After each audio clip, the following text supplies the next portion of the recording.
Pero kung pagmamahal sa bayan, pare-parehas tayo. Huwag niyong sosolohin yan. Habang NPA ay naghahasik ng lagim sa mga bayan, kami naman ay nagtuturo ng Biblia. As I've said before, I have given the most part or most years of my life fighting the enemy of this country. This man who used to be a part of the armed forces that should be a patriot in this country has been conniving with the ICC.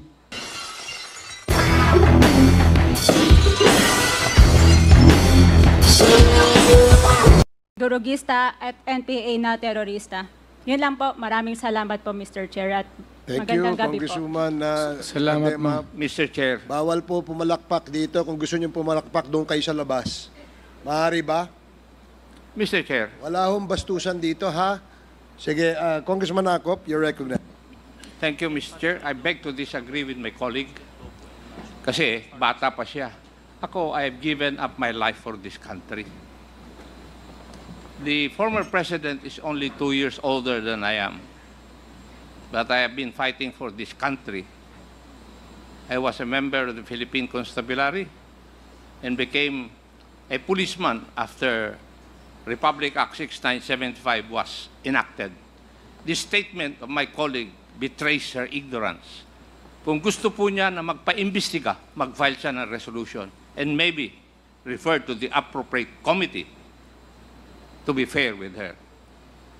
She is a congressman. She knows the rules. However, your statement or your statements betray your ignorance of our rules here in this House of Congress. So I beg to disagree, Mr. Chair, na sila lang ang nakikipaglaban at marunong makipaglaban sa kalaban. As I've said before, I have given the most part or most years of my life fighting the enemy of this country. Thank you, Mr. Chair. Thank you, Congressman Acop. Yes, let me emphasize na wala pong may monopolya ng pagmamahal sa bayan dito. Pare-parehas po tayo rito. And following the suggestion of Congressman Acop, kung meron kayong gustong paimbita, mag-attend kayo ng hearing. Hindi ma-attend kayo kapag andito lang ang dating Pangulo, ang ating Vice Presidente. Umattend kayo. This committee hearing, this Quadcom, makes announcements of all its hearings. And from here on, we want to see you in our hearing, and please submit to the committee secretary all the persons you want to be invited. Wala hong ano yan, wala hong ano yan. Kung sino yung gusto niyang imbitahan, pwede po yan. Gusto ko lamang pong liwanagin na wala hong may monopolyo sa pagmamahal sa bayan dito. Hindi kayo, hindi kami. Pare-parehas tayo nagmamahal sa bayan. Pare-parehas tayo nagseserbisyo eh. Diba? Huwag niyong sabihin mas magaling kayo. Dahil kami, hindi naman namin sasabihin magaling kami. Pero kung pagmamahal sa bayan, pare-parehas tayo. Huwag niyong sosolohin yan. Dahil magagalit si Congressman Dan Fernandez. Anyway, Mr. Chair, Mr. Chairman. Mr. Chair, Congressman Abante and then Congressman Senior Deputy Speaker Gonzales. Congressman Abante. katulad din po ni Congressman Romy Acop, gusto ko ring sabihin ang ilan sa aking talambuhay. 1986, Mr. Chair, muntik nang bumaksak ang Pilipinas sa NPA. Mayroong 37,000 na armed NPA sa bansa. Mayroong 5 million na mass support ang NPA. That was 1986. Kinausap ko ang dating Chief of Staff, si FBR, upang ang aming grupo ay makipag-ugnay sa CRS upang labanan namin ang NPA saan man sila naroroon. Bilang isang religious leader, wala po kaming dalang armas. In fact, kami po ay nag-create ng grupo na ang tawag Confrontational Evangelism. Na ang ibig sabihin nun, habang NPA ay naghahasik ng lagim sa mga bayan, kami naman ay nagtuturo ng Biblia at ng tunay na kalayaan sa bayan.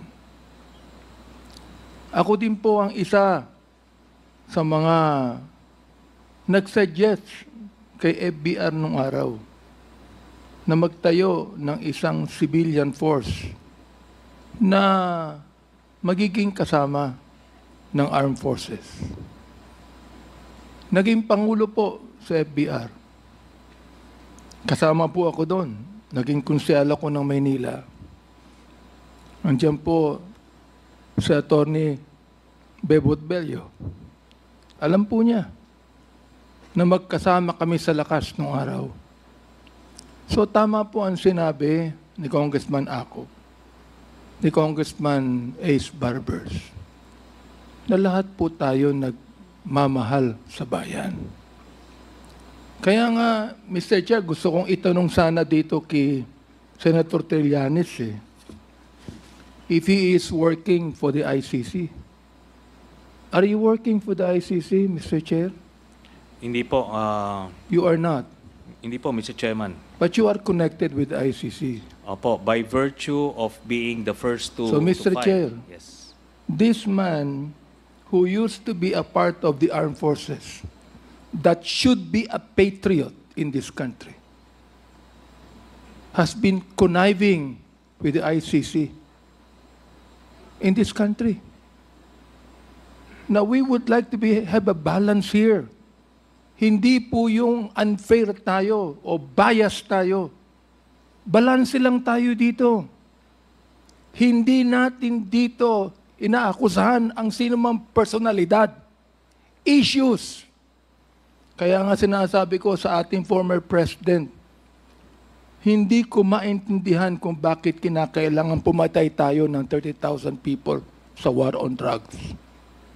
Naniniwala po ako sa war on drugs, Mr. President. Suportado ko na ayaw natin ang bansang Pilipinas mahulog sa kuko ng mga drug pushers and drug lords. Ang nakakapagtaka lang, Mr. Chair, kung bakit kakaunti lang ang napapatay ng mga drug lords at drug traffickers at libo-libo ang napapatay ng mga drug pushers at daan-daan ang napapatay ng mga drug users. Huwag natin pag-usapan dito ang ideolohiya. Pag-usapan po natin dito kung paano natin pagagandahin ang bansang Pilipinas. Yan po ang pag-usapan natin dito, Mr. Chair.